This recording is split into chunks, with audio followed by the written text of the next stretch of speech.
เริ่มที่แขวงพงศาลีได้เฉลิมฉลองวันสร้างตั้งพรรคประชาชนปฏิวัติลาวครบรอบ70 ปีซึ่งพิธีดังกล่าวแม่นเริ่มต้น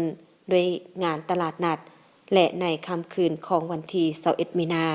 ได้มีการแสดงศิลปะวรรณคดีจุดบังไฟดอกพอฮอดฮุงเซาของวันที่22 มีนาการนำแขวงก็ได้เข้าวางพวงมาลาอยู่อนุสาวรีย์นครนิรนามวางกระตาดอกไม้อยู่อนุสรณ์สถานประธานไกรสอนพรหมวิหารจากนั้นได้มีการแห่กองกำลัง18กองกำลังที่มาจากบรรดาแผนกการออมข้างแขวงก้อนกำลังปกสก้อนกำลังพนักงานรัฐกรก้อนกำลังออมข้างเมืองบุญเนือประชาชนบรรดาเผ่าภายในเทศบาลเมืองบุญเนือเข้าสู่พิธีโฮมซุมนุมมิตติ้งอย่างคึกคืนพร้อมทางได้ประดับเรียนการระลึก70 ปี